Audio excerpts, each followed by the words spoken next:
Information Network podcast. And we are very close to the end of Nothing's Ever Easy with Chapter 37 of 42. Chapter 37. We hadn't really had time to prepare. Colin received news from a trusted associate in the capital the morning Soren Dacamar left Oakridge. Dacamar, with only our old friend Jackson McRose's company, had departed for Lockholm to meet with our parents, presumably about us. News had spread around the castle, and wherever this associate was placed, they'd gotten wind just early enough to offer us an opportunity. Our plan, hastily thrown together on the way to Lockholm, had revolved around the fact we would arrive after Dacamar and Jackson. Cavern Hall was equally as far from Lockholm as Oakbridge. Still, when we arrived at my childhood home well after dark, the place was quiet. After exchanging some glances, we changed the plan and approached. "Halt, and say who you are," the guard at the gate to the estate said. I wished I could see the mansion better. Surely this would be the strangest homecoming in Tira's history. Colin, at my side, dismounted. "Colin Lockholm," he said clearly, accompanied by Jasmine Lockholm, Prince Beau Highcastle, James Dahl, Jessica Ryder, and Riley Ashid. "We wish to see our parents." "I will never get used to that," Beau muttered from my other side as the rest of us dismounted. The others had all wanted to come too, but Beau chose our group very carefully. The guard hesitated, but another plucked a lantern off a nearby ledge and held it up to Colin's and my faces. "Great gods above," he breathed, almost dropping it. "Let them in, Hobbs," he said quickly, and dropped a half-bow to all of us. "Ooh, we got bowed to," Jay said in too loud of a whisper. Then he grunted. "Good. Jesse or Ride gotten him." "I will see to it that your parents are awoken, sir," the lantern guard said. "They aren't awake already?" "No, sir. It is rather late." "Is Soren Dacamar here yet?" "Soren Dacamar, sir," he said, very startled. Colin glanced at Beau and me. "We beat him here." Beau's expression pinched. "Interesting. Either he changed his mind last minute or he chose to stay overnight on the road. Either way, we're in it now, so we might as well see your parents." "God's breath," I muttered, finding it hard to wrap my head around. "If you'd all follow me, sirs and ma'ams," the guard said, and left Hobbs to watch the gate, muttering to his compatriot that if Soren Dacamar did turn up, to turn him away. Hobbs' eyes went wide, but he didn't argue. Clearly the lantern guard outranked him. A sleepy stable boy took all of our horses when the lantern guard called for him, and then we were inside the house. There were a few torches still burning, but not many, and the house seemed dim and unused because of it. I wondered if our 3 older brothers were still around. As far as Colin had told me, they were all safe and living in Lockholm, but it was possible that, with recent events, I had missed things. We were barely a week out from our escape, after all. "If you could all wait here, I'll go wait the Earl and Countess," the lantern guard said with another quick bobbing bow, and then he hastily disappeared. We were in the library. I took a deep breath of the old scent of books and closed my eyes. For a heartbeat, it was easy to imagine we were still innocent kids, fooling around among the shelves when we were supposed to be studying. Colin, apparently more practical than me, went to light a few more torches so we could see the room properly. Jesse and Rye helped him. Jay looked around and whistled. "Your family's pretty well off, aren't they?" he asked me. "The horse business can be really lucrative if you know how to do it," I said absently, looking around and drinking it in.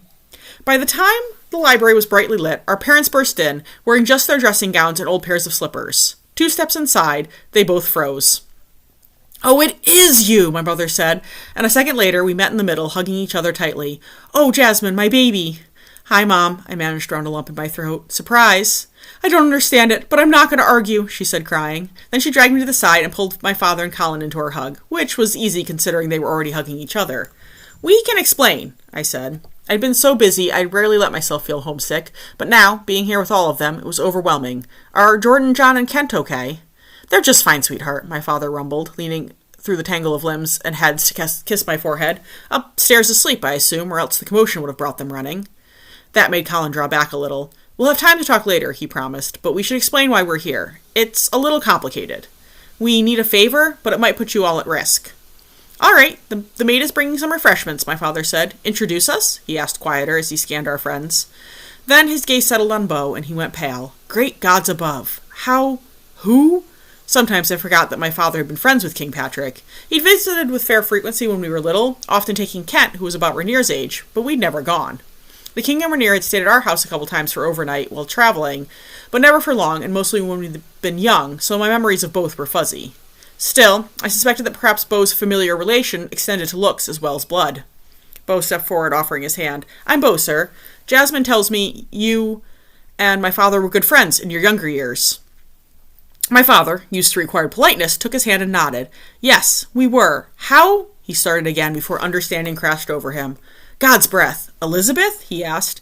"She passed when I was 10. At that, my mother's eyes widened as she finally caught up with the conversation, although she'd been staring at Bo like she felt she should recognize him.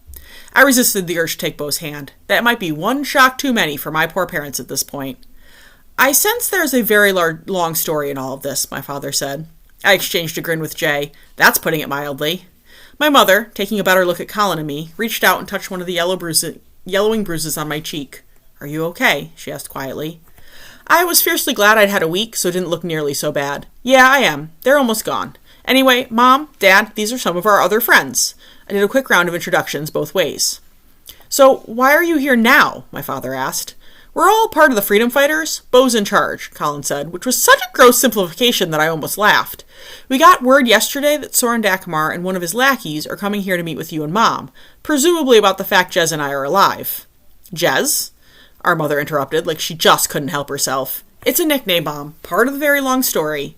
She frowned, but didn't protest. I knew she would later. Jasmine was a long-standing family name, and she wouldn't be able to resist giving me a lecture about dropping it. Even though it was technically safe to use it again, I doubted I would.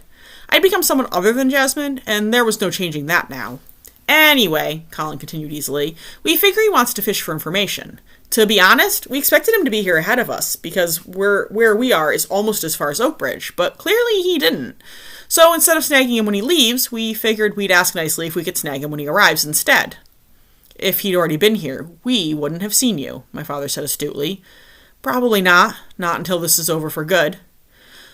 We don't want you in trouble any more than you already are now that they know I'm part of the freedom fighters, and might well know about Colin now, too. My father pursed his lips. Are you going to kill him? Bo answered, No, sir. We need information from him, but I fully intend for him to stand trial for what he's done once my brother is back on the throne. Then you're welcome to him and any lackeys. You're also welcome to use the mansion's lands for as long as you want. That can't be long, Colin said. We'll have tomorrow and part of the next day before they realize he's missing, at most. We'll take him with us. Just then, the maid knocked and entered, setting the tray on one of the large tables. My mother pulled her aside, speaking softly to her before the maid nodded and left. Then my mother stepped over and started pouring tea. Please, have a seat and some refreshments. Angie and the rest of the night staff are going to prepare rooms for you all. I assume you're all tired after riding all day. The remaining bumps and bruises ensured I was more worn out than usual, but seeing my parents for the first time in 3 years was almost more than my heart could take. A quick glance at Colin confirmed he felt the same way as we joined the others at the table.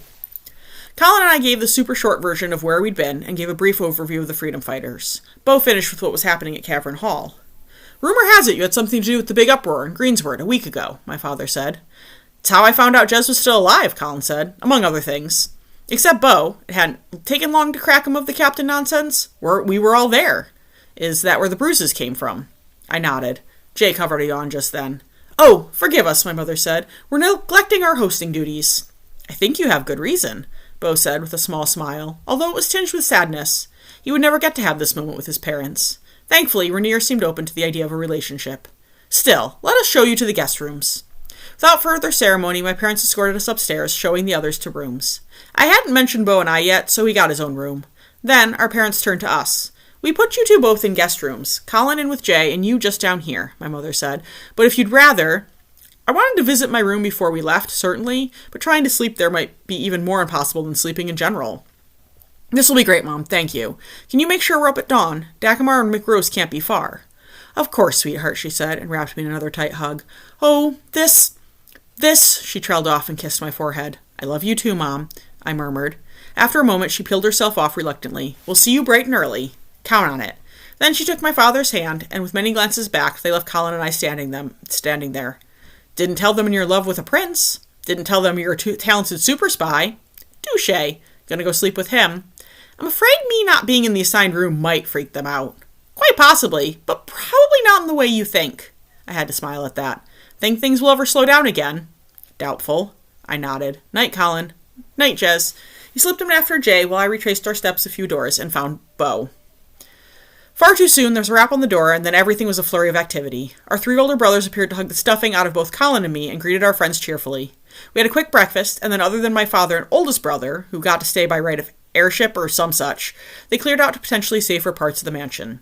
I didn't think it totally necessary. By all accounts, it was only Dagmar and Jackson, and I had the gut feeling it wouldn't get nasty. When my father's scout, who he'd sent out early to watch the northbound road, came rushing in, he carried the report we all expected. Just the 2 of them, riding leisurely this way. Instructions were reiterated to bring them straight to the ballroom, the biggest space our mansion had. We waited in our own ways. Jay whistled quietly. Jessie and Rye murmured to each other. Colin, standing on our father's left, Kent on the right, didn't seem to move a muscle, eyes fixed on the door.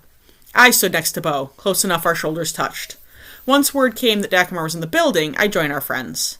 Just like my gut said it wouldn't get nasty, it also told me to let Bo handle it. I studied his profile out of the corner of my eye, still trying to fully reconcile the fact that he was second in line for Tira's throne. It wasn't that I couldn't see it, because I absolutely could, but he was my captain, my friend, and now my second half before he was a prince. A servant peeked in and nodded. I reached out and squeezed Bo's hand before moving to stand by Jay. My friend took my hand silently. This time, the waiting was short. Within 10 minutes, the door swung open, exposing 2 familiar men flanked by some of my parents' peoples. Dagmar had a grip on Jacksom's forearm. Jacksom looked shocked. Dagmar did not. "Good morning, Mr. Dagmar," Bo said.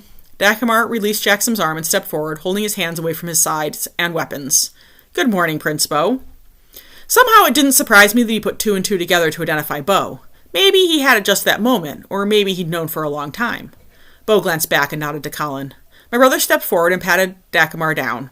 There were no hidden weapons, just the knife and sword on his belt. Jacksom now stepped in too, allowing the men to shut the door.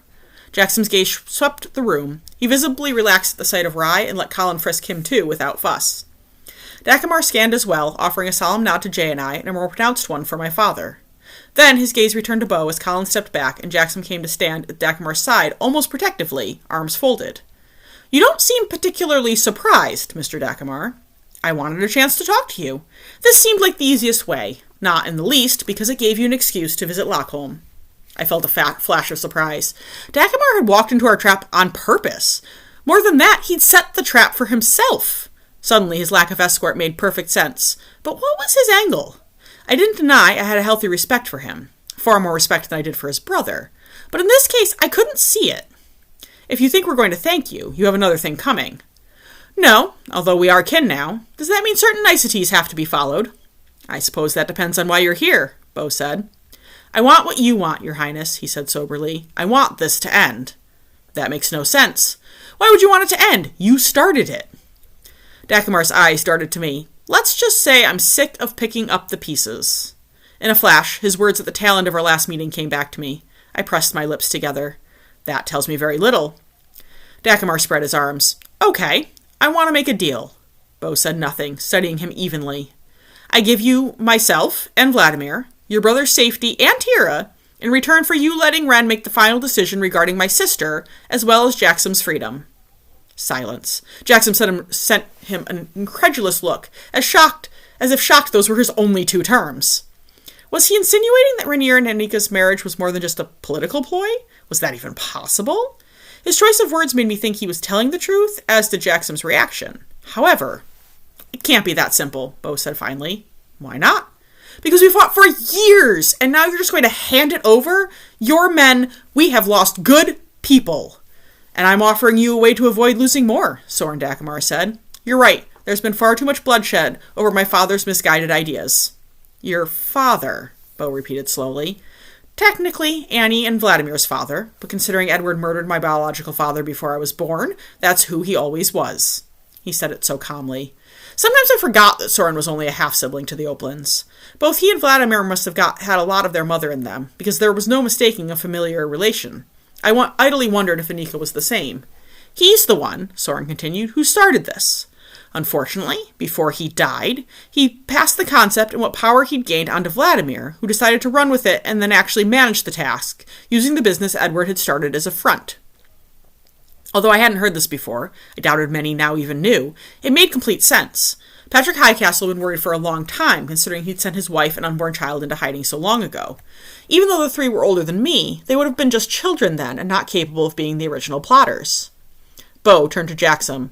"Do you agree with this plan?" he asked. It had to be the first time he'd heard of it, but he didn't hesitate. "The sooner this ends, the better for Tira. Wherever Mr. Soren and Annie stand is where I stand," he said firmly, and then glanced at Soren.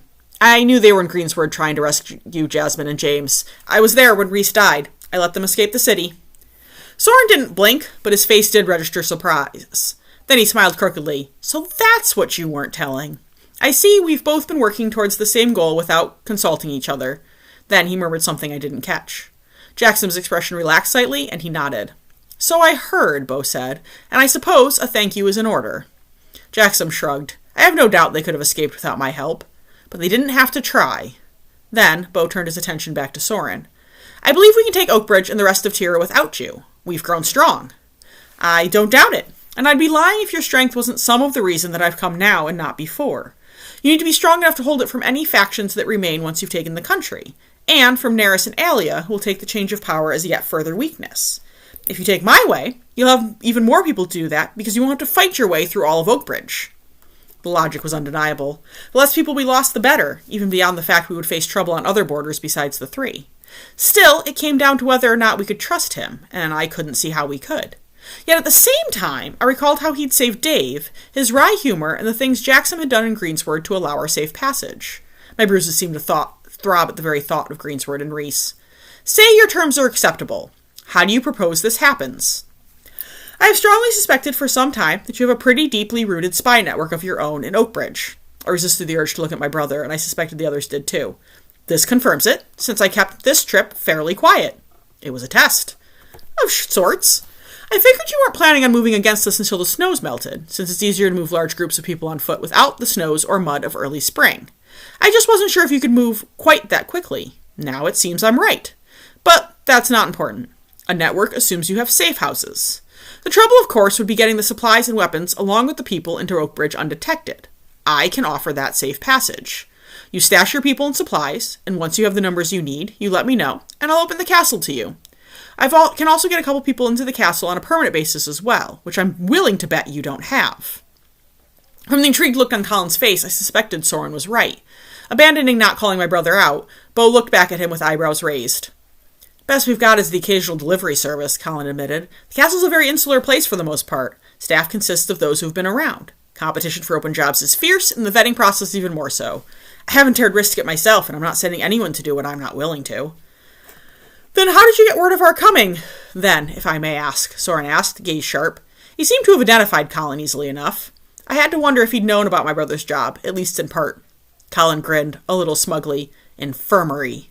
Ah! Understanding spread across Soren's face. Of course. Although our vetting process also extends to the infirmary personnel, it does not include people from other infirmaries who come for brief learning stints or to bring and take supplies. The infirmary has always seemed too off to the side. I never suspected it could cause a leak. He nodded his head respectfully to my brother. Well done. Colin nodded back, with the look of someone who appreciated the work of a fellow professional. I was proud of him. By all accounts, including my own, Soren Dagmar was undoubtedly brilliant. But Colin had gotten to his world, while Dagmar had never managed to crack ours. Bo rubbed his chin. As far as I understand your plan, though, this would require us trusting you enough to let you go back to Oakbridge to orchestrate this. We have absolutely no guarantee that we're not going to get people in and set up and you won't ambush them, or have your soldiers on the watch so they don't even make it through the gates. That is a dilemma you face, Soren agreed. However, you must know that if you keep Jackson and I as your prisoners, the efforts my brother has so far put into chasing you will triple. Your part of the country will not be safe. The Lockholms and any other family that they suspect might have freedom fighter leanings will not be safe. Jay's entire town, for instance. He held up a hand as Jay's grip on my hand tightened. I'm not threatening you. I'm merely stating how my brother will react should I vanish. His assumption will be that I need rescuing. For all his other defects, he will not desert me. Bo nodded slowly. And handing over yourself and your brother. When you do come, I won't fight. There are those in the castle, Vladimir included, who will undoubtedly fight to the end, though. All I can guarantee on that score is that he will physically be in the castle when you attack. The rest of that would be up to you. That seemed fair enough, going back to the assumption that we would trust Soren enough to go along with this, to take the risk. I had to wonder how much we would stand to lose if it fell through. Colin would lose his infirmary connection, true, but there would be ways to test Soren's sincerity without risking much, unless he played us for a long time. And he had come here to us, practically unarmed and unprotected, to give us this offer. He wouldn't know where our safe houses were, and there were plenty of ways, with some thought, we could make this backfire on him if it went awry. I almost missed Soren and Jackson exchanging a look. Jackson nodded somberly, which is what really drew my attention.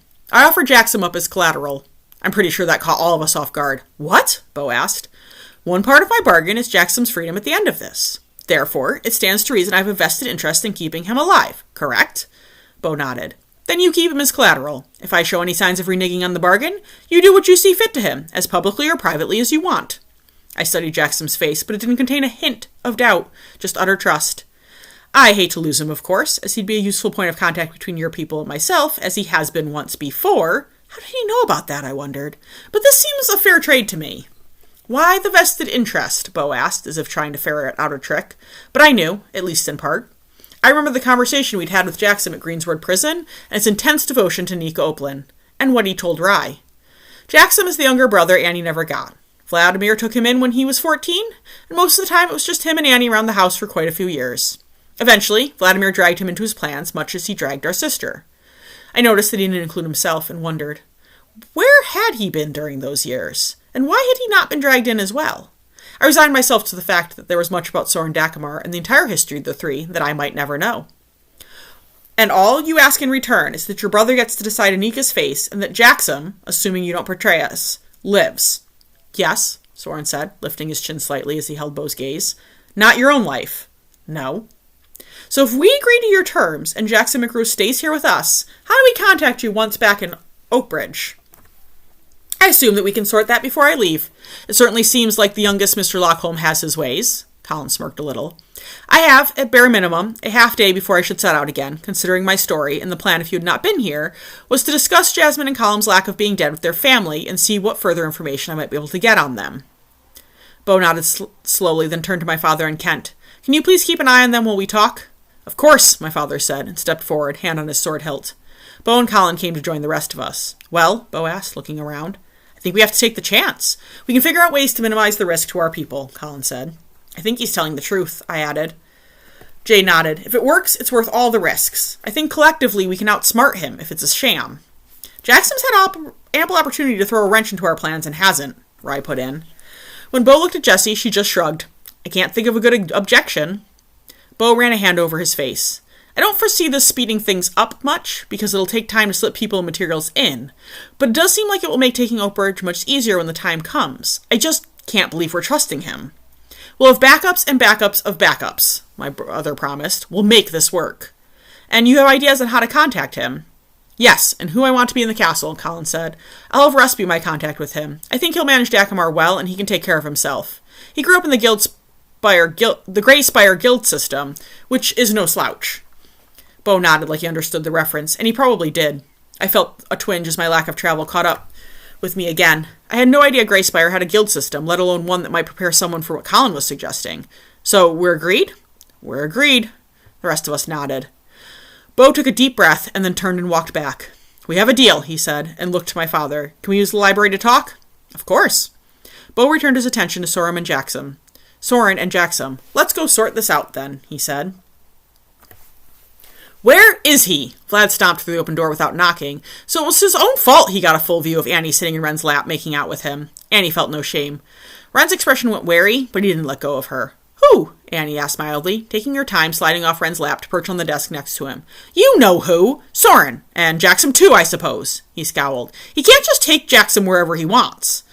He asked Jackson if he wanted to go, and Jackson said yes. That's kind of the point of him being around Oakbridge. Annie marveled at her own daring. She and Vlad had had a strained relationship for a long time, although not as mixed as her brothers with each other. Still, Soren's recent warnings and her own observations showed her that Vlad's grip on himself was slipping.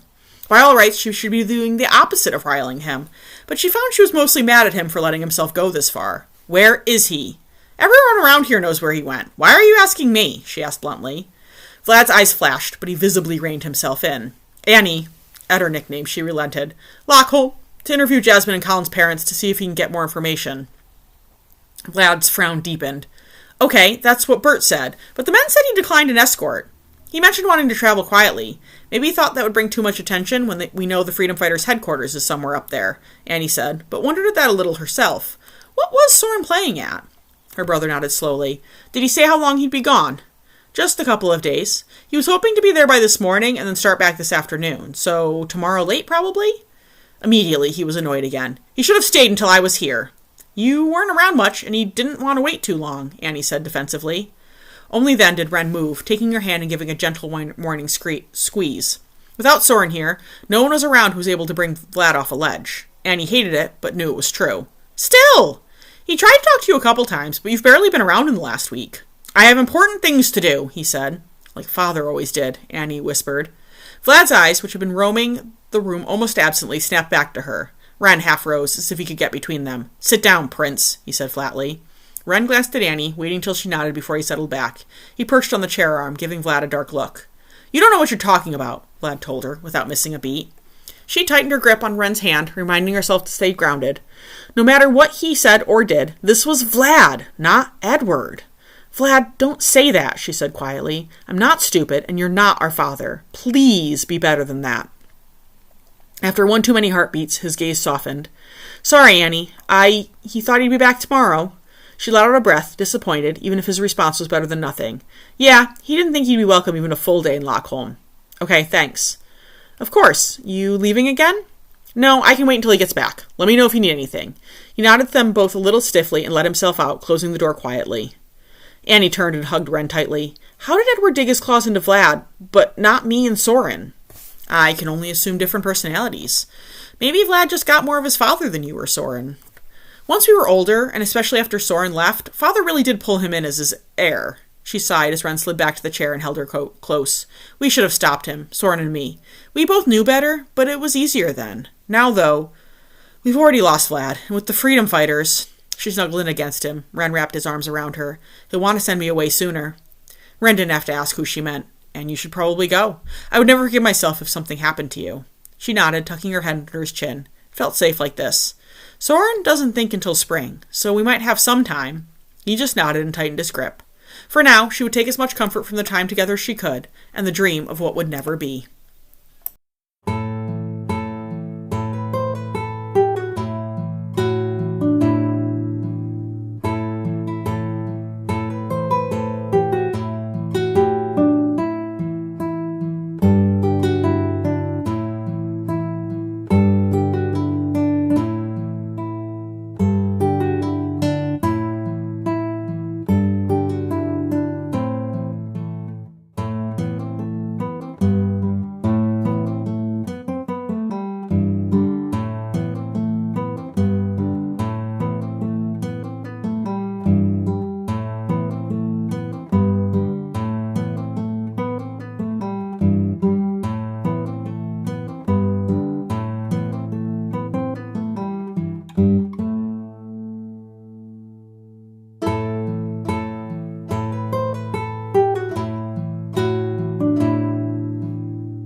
Chapter 38. Late that afternoon, I clutched Beau's hand as I watched the two horses ride through the mansion's gates and out of sight. On my other side, my mother pressed her fingers to her mouth, eyes wide and worried. Colin will be okay, Mom, I said with confidence. If my brother had made it this far without any of us, he could manage to foil any possible double cross from Soren Dagmar. She nodded. I just hate to see him go so soon. With a little luck, soon enough we can come back whenever we want, I told her, and transferred my grip to her hand. Come on, we have some time. Let's catch up in a little more detail. She smiled. Okay. She squeezed my hand and led me back inside, but my mind was still outside and on the day's discussions. First, we'd sorted out all the details with Soren, which had mostly been Beau and Colin, with the rest of us listening for any discrepancies. Not that there were any. That had been followed by a fierce debate of who would go with Dagmar back to Oakbridge, because none of us were willing to let him go alone and have our people approach him later. This way, no one in place would be exposed until we had a better idea whether he was really telling us the truth. Rye had quietly bowed out, saying she wouldn't mind, she preferred to keep an eye on Jackson. This surprised no one. Jessie deferred as well, wanting to back Rye up. Although I didn't want to leave Beau and the others so soon, I didn't particularly want Colin going into the den by himself. Jay seemed to feel similarly. Finally, Beau folded his arms and leveled a look at both of us. Neither of you can go. I don't particularly like the idea of Colin going alone, but he is rather uniquely suited. And he has support in Oakbridge, right, Colin? Of course, we've got quite a few operatives in the city proper, and safe houses galore. Why not? Jay asked Beau, frowning. You're a liability. If Dagmar does turn on us and you two are there, all he has to do is describe you, or pull some soldiers from Greensward who know you. You'll be trapped. So will Colin, I pointed out, even more worried for him. My brother shot me a confident smile. Yes, but I'm a mouse, Jez. I can get out of any hole. I scowled at him. I'm sure we could manage. Oakland has made you his biggest focus right now, not the rest of them. You and Jay, because you're the freedom fighters. You heard what Dagmar said. It matches our own reports. He's combing the cities and countryside for you two. If he gets wind you're in Oakbridge, there will be no stopping him. People will get hurt. In a way, I was relieved. Greensword had taken a lot out of me. You're sure you'll be okay, Colin? Positive, he told me. I won't take any foolish risks, but this is our chance. I want to take it while we can. There was no arguing with that, so while Jackson stayed, Colin and Soren rode off. They would stick together until they reached the outer parts of the capital. Then, Soren would take himself back to the castle and supposedly tell the others that Jackson had stayed in Lockholm in the Ellsworth area to keep an eye out for freedom fighters and any dissonant, while keeping a low profile.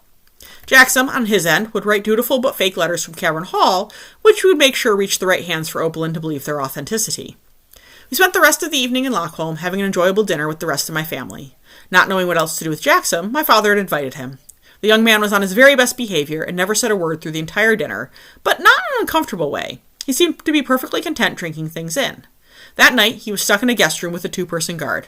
I didn't think that was necessary. I had the feeling that Jackson McGross wasn't going anywhere, just as we'd all felt that Soren Dagmar was telling the truth about his offer.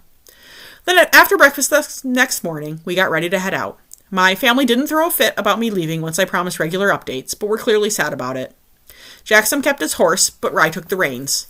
Late in the afternoon, we paused again. Jackson had said little during the ride too, as if still trying to figure out where he stood with us. It was a fair question. I wasn't sure any of us knew the answer to that yet. Still, I gave him credit for taking this all in stride. I'm assuming I'm getting blindfolded. Yeah, sorry, Rye said with a wry smile. He shrugged. I don't blame you. Mind if I tie it on? You can all test it. Rye glanced at Bo, who nodded and passed Jackson the thick strip of cloth. Jackson arranged it over his eyes and then tied it neatly. Rye leaned forward and tried a few things to test him, and he never flinched. She kept her horse even with his, though, going forward, talking to him quietly. By evening, we'd reached Cavern Hall. Once we had the horses settled at their separate location, we descended into the caves. The rest of the crowd was there to greet us, but they stopped at the sight of Jackson. You can take it off now, Rye told him. I take it was a success, Ben asked carefully. Or at least a partial one? A complete success, Bo said. Come on, we need dinner and we'll explain what happened in Mr. McGross's presence. Jackson, please, he said, seeming more relaxed after talking to Rye, but there was still a wariness in his gaze. I didn't blame him for it. Or Jaxie, Jay said innocently. Honestly, I was shocked it had taken him this long. His self-control had clearly gotten the better of him for almost a full day. Stella jabbed him in the ribs. Please don't, Jackson said, wincing, as he always seemed to at the nickname. Rye hid a smile. Bry didn't bother to hide his. Jaxie, he repeated gleefully. Brighton, Kira warned. Come on, food before you say or do something you'll regret. But Kira, darling, I never do that. I regret nothing. Is that another dull family philosophy? Stella asked Jay.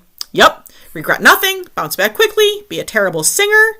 I started laughing. All three sound damn accurate to me. Jay sketched a little bow in my direction. Then we were succeeding at being dolls. Glad to hear it. I'm really hungry, Bo said loudly, much to my continued amusement. It amazed me how he still thought that just talking over us could stop us, or result in much more than mocking. True to form, both dolls turned on him. Bo blinked at the dual attention and seemed to have a couple definite regrets right then. Can we have dinner? Can we sing at it? Bry asked, and high-fived Jay without even having to look. Bo sighed, shook his head, and gestured to Jackson. Come on, we'll show you where to find food. Jackson cautiously fell in step with him. I did the same on Bo's other side, since Mick was taking his time, probably trying to figure out if he could feasibly bonk Jay and Bry's heads together.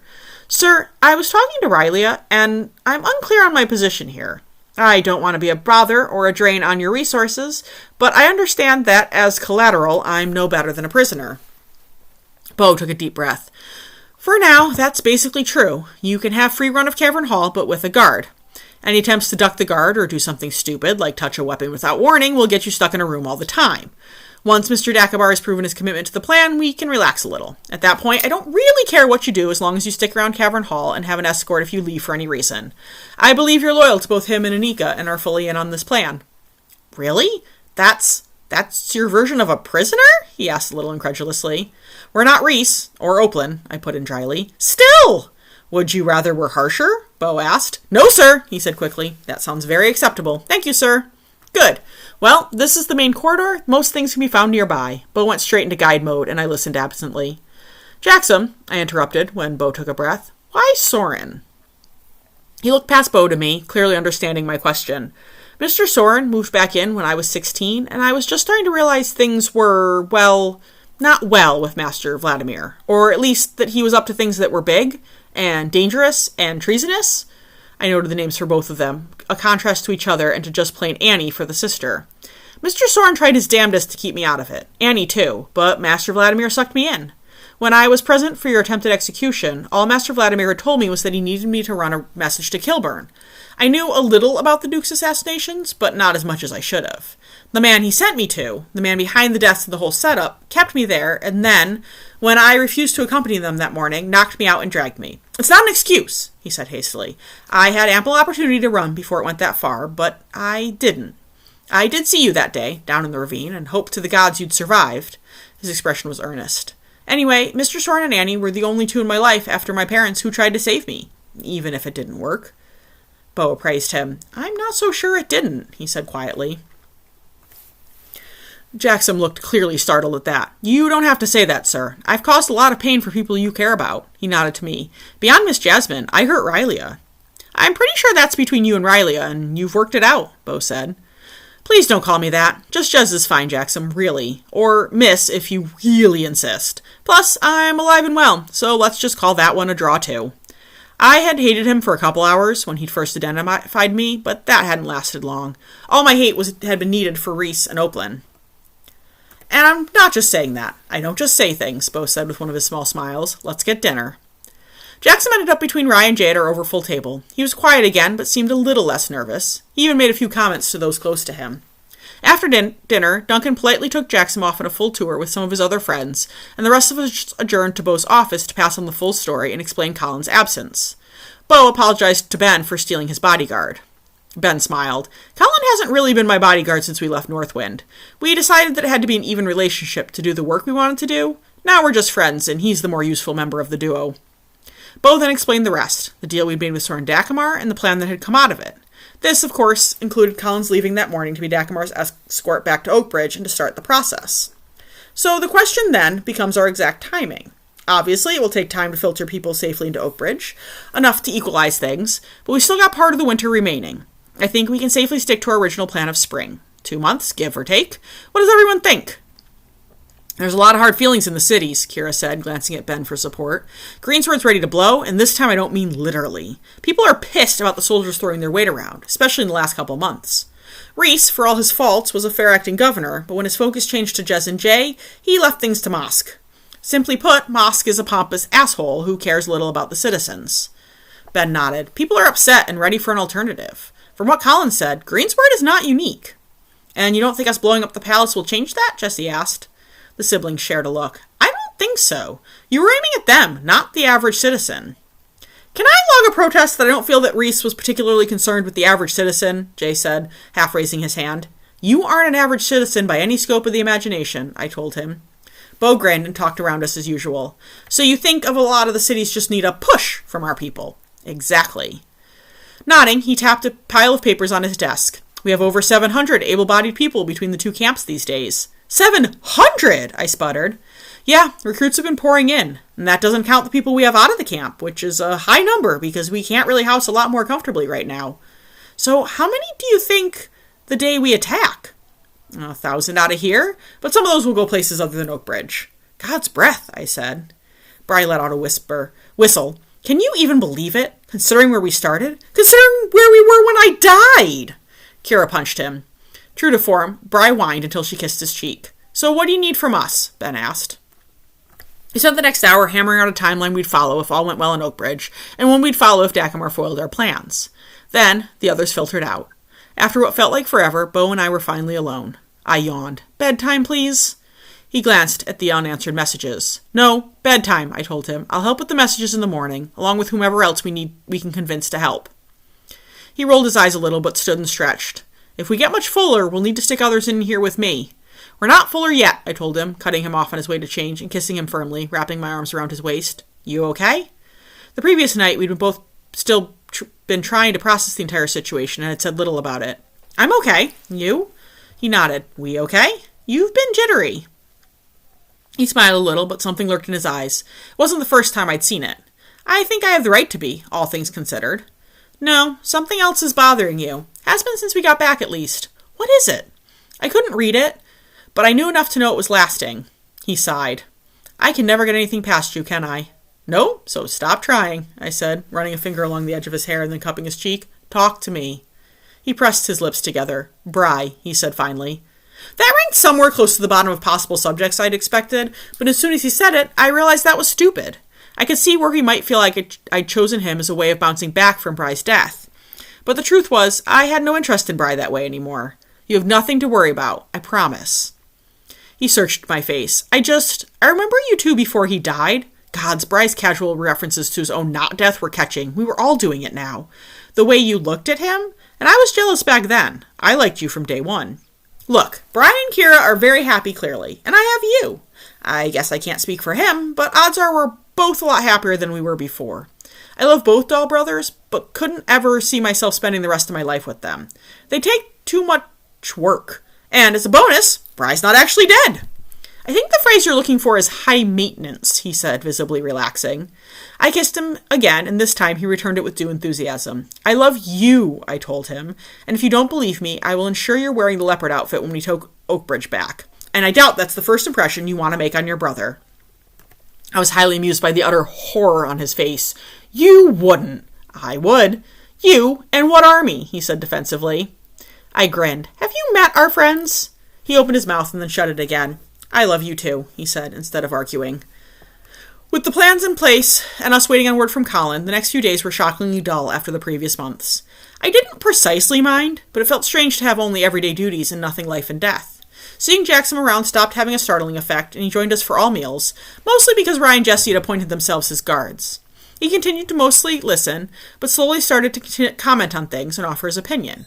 He was quizzed a lot, and while he didn't talk much about his early time with the three, he readily told us anything we wanted to know about the cities he'd been to and their defenses and degrees of loyalty. In that way, he was like a puppy, eager to please, only more articulate. In fact, my initial estimate of Jackson from West Corner, and even Green's word to a degree, was that of a puppy. Eager, sort of bumbling, tail wagging. The man was quick and had a knack for noticing little things.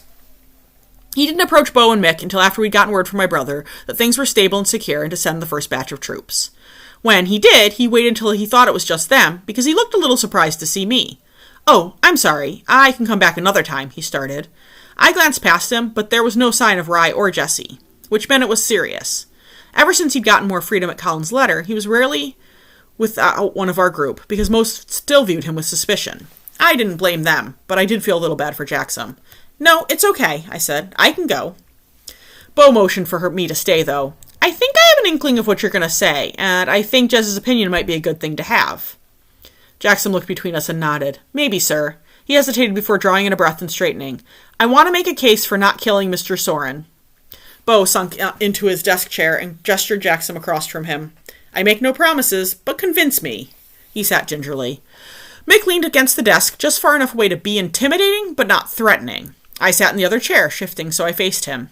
Jackson clasped his hands together, but his voice was even, and he met Bo's gaze. I know the deal is just for me, and for the prince to decide on Annie, but I want to request that Mr. Soren's life be spared as well. I made a mental note to ask him why that phrasing for Aunt Nika. Why have Rainier decide? I kept forgetting to actually ask. Mr. Dacamar didn't seem to think that was an important enough part to add to his deal. Why do you? He blames himself for a great many things, Jackson said, I think including this entire mess. He blames himself for your father's death, even if Master Vladimir did the actual killing. Every death that day and since sits heavily on him. He thinks he deserves to die. Maybe he should, considering, Bo said flatly, but I could see the calculations in his eyes. He's certainly not blameless, Jackson said quickly, but neither am I, or Annie, or any of their foot soldiers either. But that doesn't necessarily mean we're all terrible people who deserve death, any more than all of you are for opposing us. Everyone does something bad at some point in their lives, and most people do something good, too. I'm not saying he's perfect, and I'm not saying he or any of us have made the right decisions for a while now, but he's not a bad person, especially now. Annie and I never knew what it was, but for a long time, Mr. Soren refused to have anything to do with Master Vladimir's plots. Annie told me later, after I got involved, and then one day it was like someone had turned him off, and he just didn't care anymore.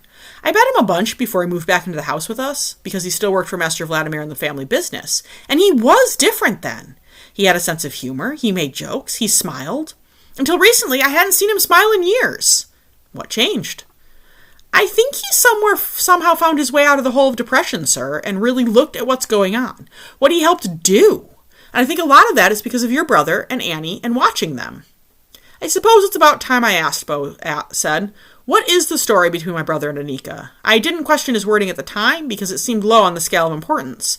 But now I have to wonder. Jackson smiled. They fell in love. That's the story we've been told, yes. No, they really did, he insisted. They spent a lot of time together because Annie had a crush on him from the first day. Maybe even before that. She always looked a little dreamy when she talked about him before. She so desperately wanted to get to know him. And somewhere in there, fairly recently, they both realized it. And you're positive that my brother feels the same way? Yes, sir.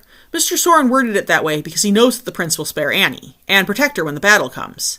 He also thought phrasing it that way might help you believe. He shrugged slightly.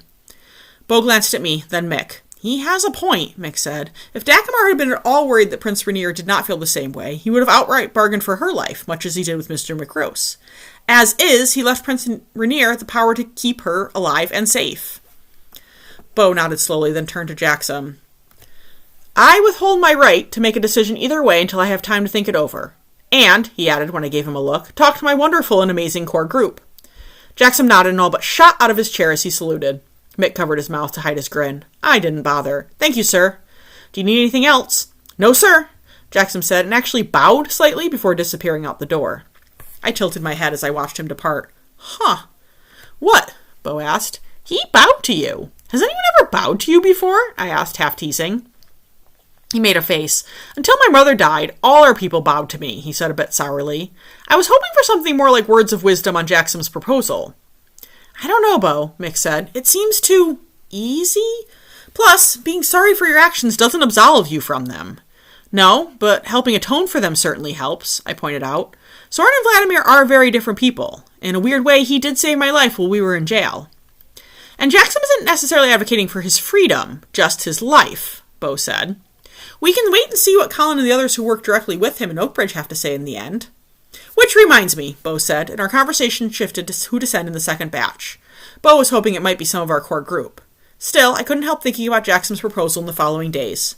Soren Dagmar certainly had depths I didn't understand, but was it enough? Soren could feel Colin Lockholm's burning curiosity on the ride back to Oakbridge, but he ignored it for the first afternoon of riding. But they had an evening to spend anonymously in an inn, and it became harder to ignore his stare. It wasn't a rude stare, or even a particularly digging one, mostly Colin sizing him up and finding his ability to read Soren sadly lacking.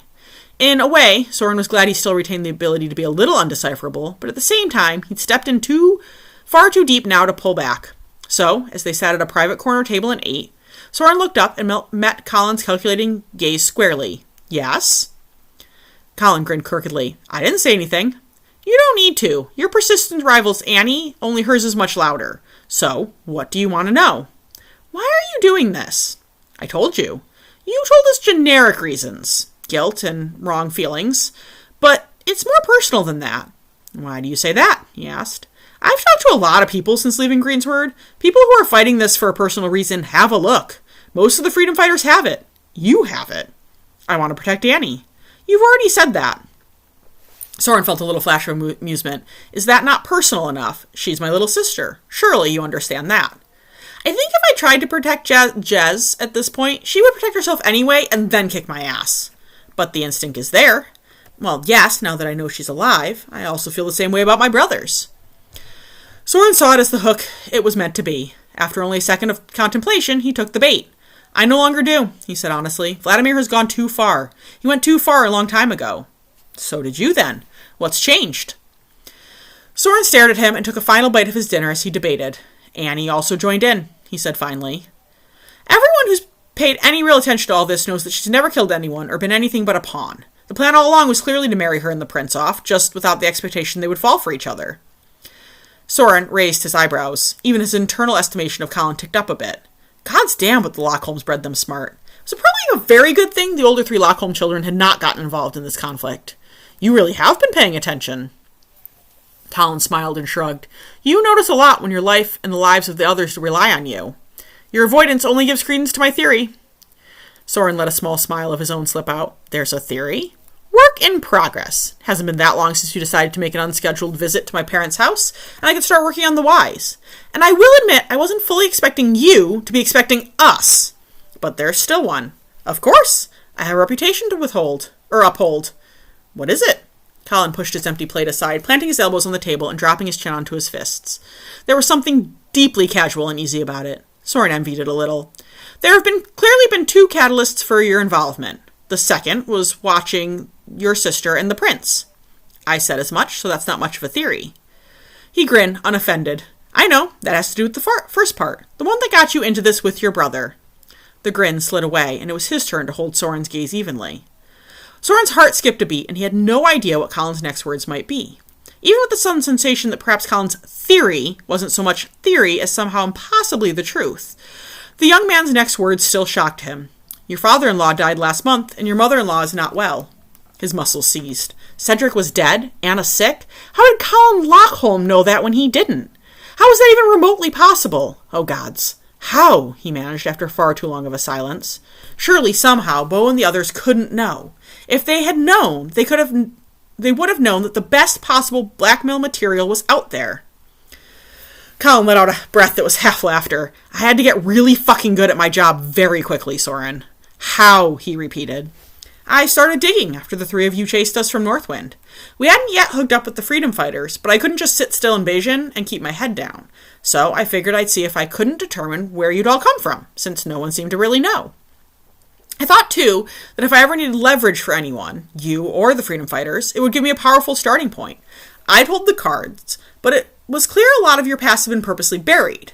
Asking around in Alexandria was a tricky proposition. The family business is still going strong, and at that point, the locals were still pretty fiercely loyal to you as a family. After all, the entire town relied on your operations. So, I got a job under an alias, and as soon as I was part of the group, I started to hear more. I didn't need too much, but I got the gist of your childhood and your exodus and mostly staying out of family affairs until after Edward Opeland's accidental death. It wasn't pretty, but it wasn't anything that I couldn't have figured out a myriad of ways, so I looked at the three of you. Anika was an open book. She'd never officially worked for the business, but had always been around and had become sort of a foster mother to Jackson after he moved into the house, and none of her time was ever not accounted for. Your brother could have any number of extra skeletons, because he was often out of town on business, but from what I could gather, he was a workaholic and a serial dater who dropped his significant other as soon as things smelled serious. Soren listened through the shock, taking the words in for later absorption. And me? You disappeared, Colin said, shaking his head in a clearly admiring way. It was not easy to trace your actions, and by then we'd hooked up with the freedom fighters, and there were a lot of other things vying for my time. To be honest, I stumbled upon your marriage almost by accident. I was in Holbeck because I'd managed to follow you that far, but people were very closed-mouthed. The first of the really bad things, the beyond killing the king things, had started to filter out, and no one wanted to claim a relationship with any of you without fear of some sort of retribution coming down on them. But I finally got a lead at a bar late one evening when I was told to look at the public records. He shrugged. It was easy from there. Who knows? Me? Benton Walters? Just me, he said calmly and spread his arms, hands palm up and unthreatening. Why? Soren couldn't understand. He had the ultimate leverage, information that so very, very few people had, and yet he hadn't used it? Why? It made no tactical sense, and Colin had proved himself a brilliant tactician just like his father. And why tell me now? What do you want? Have you had any contact with them since you dropped your son off? No, of course not, Soren said immediately, because he thought about it every single day and had to convince himself that he could not, no matter what. It's too dangerous for him. If Anna dies, he becomes a ward of the state. What do you want? Maybe it did make tactical sense. Colin could still blackmail him to ensure he stuck to his end of the deal. Why else would he tell him? I would never hurt a child. Not for any reason. I swear it on my family's lives. I'm telling you this because I want to trust you, and I think I can. Between being a father and the fact you clearly have broken through to remember that the world did not end when your wife died, thanks to your sister and the prince, he shrugged. But trust goes both ways, and I know it might seem like blackmail, but I wanted you to know that I've kept your secret. Even though if I'd said something to Bo when I'd first stumbled upon the information, I could have probably ended this conflict much earlier. But using a child in that way, a boy who's barely old enough to go to school, that is a moral line I refuse to cross, even though we would never actually hurt him. Colin seemed to drip sincerity. Soren stared at him. Even now, out of the hole he'd lived in for so long, sometimes he forgot to see that level of gray. Colin had not used such powerful blackmail merely because it would have broken his moral code. Soren let out a laugh that was more a sob than anything and buried his face in his hands, struggling to hold it together. What had they done? What had Edward turned them into, despite the fact that Soren had been so damn convinced he'd gotten free the day he'd walked out of that house? When he'd forced the tears back, he looked up at Colin. Thank you. Colin didn't downplay the thanks. No matter how this turns out, I promise that Dean will be okay. I don't deserve that, he said quietly. Maybe, maybe not, but that little boy certainly does. No one gets to pick their parents, do they? No, definitely not. What are you going to tell your sister when we get back? Colin asked. I don't know. Lying to Vladimir will be easy enough. He's distracted and more Edward than Vlad now, but even at my lowest, I never lied to Annie. Then don't. It's not that simple, he protested, but had to wonder if maybe it was. Why not?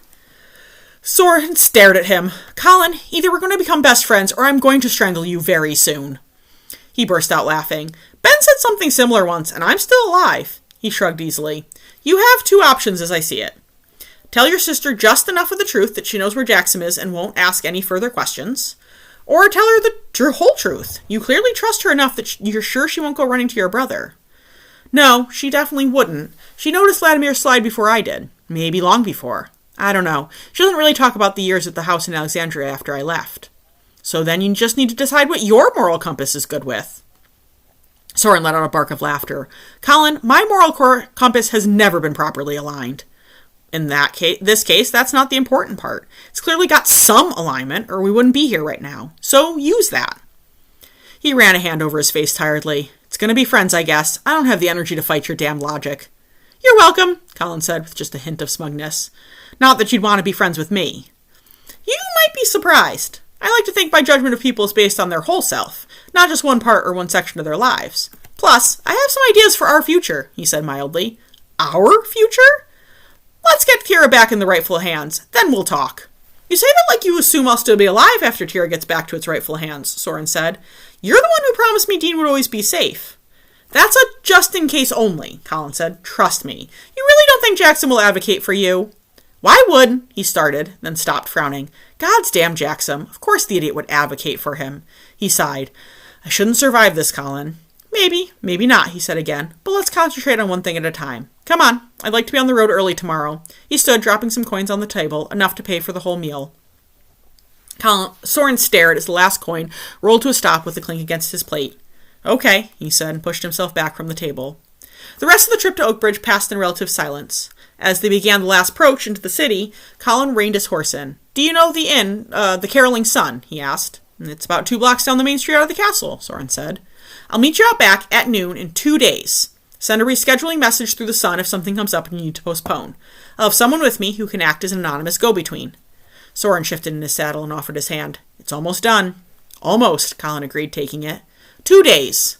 Then he spurred his horse on to the capital alone.